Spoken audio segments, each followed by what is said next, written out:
Thank you for keeping it KTN Farmers TV. I'm Susan Mwangi on Get It Right.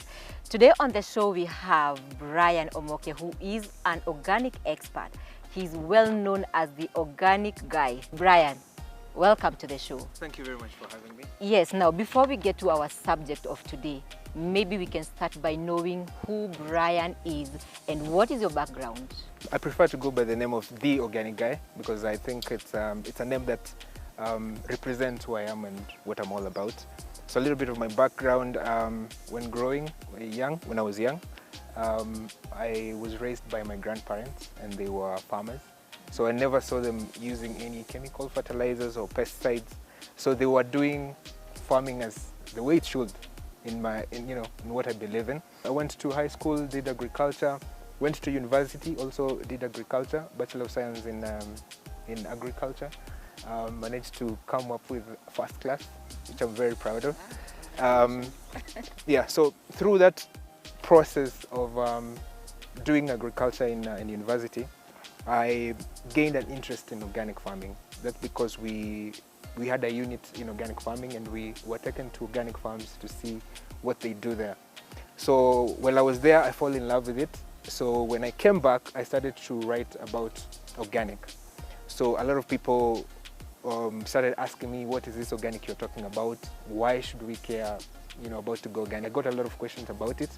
But most importantly, people asked me, yes, you're telling us all these benefits of organic, but how can we access these products? So that's when now the idea of me starting Think Organic, which is an online store where any customer can order products and get them delivered directly to their doorstep. I'm also adventurous, like adventure, trying to learn new things.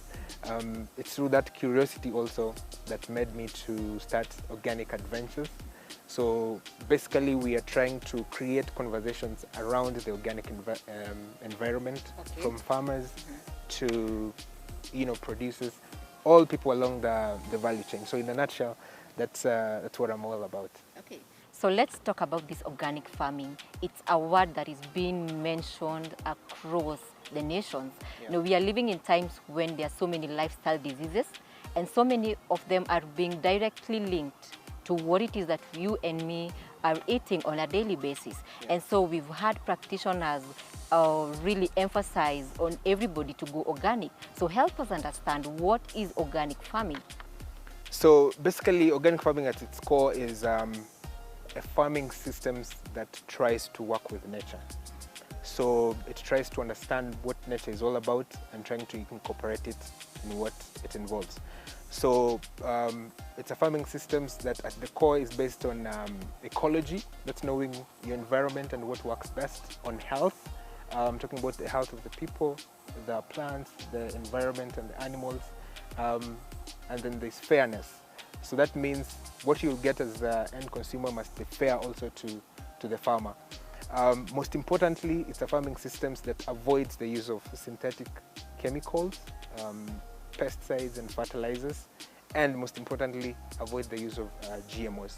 So in a nutshell, that's what organic farming really is. Let's look at the benefits of organic farming in relation to the environment and as well to the farmer. To the environment, numerous advantages. So for example, at the core we avoid use of synthetic chemicals, and we know what these chemicals do to our environment. For example, we know when we are using heavy pesticides, which, for example, glyphosate, which is a hot topic right now, what it does to our bees, for example, our non-targeted organisms, for example. That they destroy those kind of beneficial insects that we actually need on the farm. Also talking about the synthetic fertilizers that organic farmers don't use. So, they are destroying the soils. For example, those soils are dead right now if you go to a conventional farmer. Why? Because when you use those synthetic fertilizers, you're killing the most vibrant microorganisms in the soil. So, as you can see, it contributes a lot to the environment. As it is right now, the soil fertility is really low. Yes. So how can farmers go organic and still maintain production, high yields of production from their farms? So there are so many ways. One of the ways is, of course, use of manure, and this manure has to be used properly. And it's a very good advantage that organic farmers have when they use manure, because organic manure decomposes slowly, and that means it releases its nutrients over a long period of time. So that means your soil actually stays nutrient rich over a long period of time compared to any other things that you might use. So organic farming also includes, mulching, which releases nutrients slowly also into the soil. Crop rotation. So for example, it's not a monoculture system. So when you're growing one season maize, next time you can grow a legume, which is a very good nitrogen fixer in the soil. So through all those practices, actually a farmer is maintaining his soil fertility and improving the soil fertility of the soils. Let's talk about the synthetic fertilizers that most farmers are using right now for crop production. Do you feel like farmers really understand what it means to the soil, and what can you advise them right now so that at the end of the day they will have a high yield of production and at the same time be able to maintain the soil fertility? Well, do they understand the mess it's doing to the soil? Because I think many of them are just looking at the end product. They want high yields, and that is it. I bet most of them know, because when you look at the soils before they even started applying the synthetic fertilizers, and when you compare them to right now, they can obviously see a huge difference in terms of the soil fertility of the soils. So they should be able to see the effect that the soil is having. So should they continue using it? They shouldn't, because the evidence is obvious. We cannot continue going through that path. And here's the thing: synthetic fertilizers, where do they come from? They come from natural resources, and they are processed, through an industrial system. And the longer we continue to use this kind of fertilizers, the prices are gonna go high. Why? Because these materials where these fertilizers come from are finite. That means that they are reducing each and every single day. So that means when they're becoming lower, the prices of it's gonna go high because of the demand.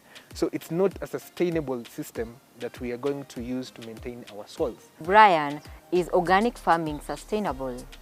Organic farming is the most sustainable system that we have on this planet, if you ask me on my own opinion. And I'm very confident about it.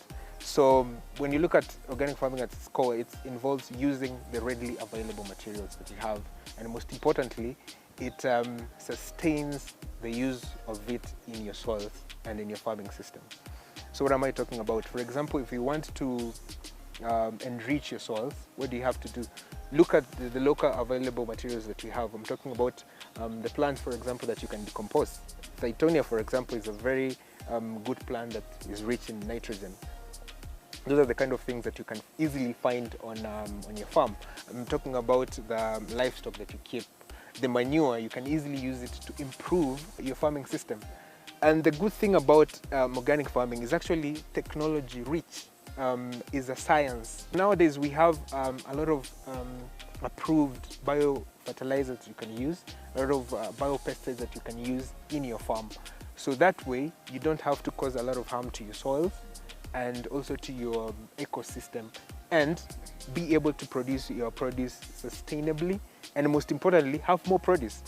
So there's a 30-year study that has been done by Rodale Institute comparing organic and conventional.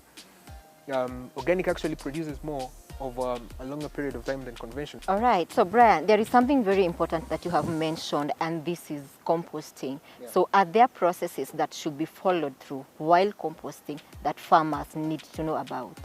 Definitely, for you to have to maximize your composting, you have to take a few steps here and there to have a quality compost at the end of it.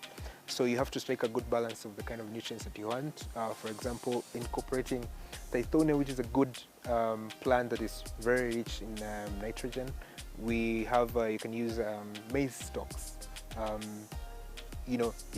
in your composting, and also you have to ensure that there is a good environment. So getting the right temperatures, giving the right oxygen to your compost, just to make sure that at the end of it, you have a really good compost that can be able to sustain your farming system. In conventional farming, of course, we have the genetically modified farm inputs. So can you compare the production of these farm inputs which are genetically modified with the farmer who has decided to go organic? Can the production really match up? When you take true cost accounting of what organic is all about compared to other systems, organic always comes on top. Now, for example, when we are comparing organic and GM crop production, we have to sit down really and get the whole point. What is the true cost accounting of producing this kind of crops? So, for example, organic requires less inputs in terms of production. So, the seeds, I'm talking the seeds about the manure that you have to use, the pesticides that you have to use. The main difference being organic is knowledge intense. Well, you compare with GM production, it's actually very expensive. So I was reading the other day, to actually produce one trait of GM, correct me if I'm wrong, it actually costs approximately 15 million to produce one trait of a GM. So how sustainable is that? And will actually farmers be able to afford this kind of a seed for them to grow season in, season out? Comparing that these multinationals that are introducing the GM want to make a profit every single season. So Brian, we will take it from there. We will now be taking a short commercial break, but don't go too far. We will be back shortly.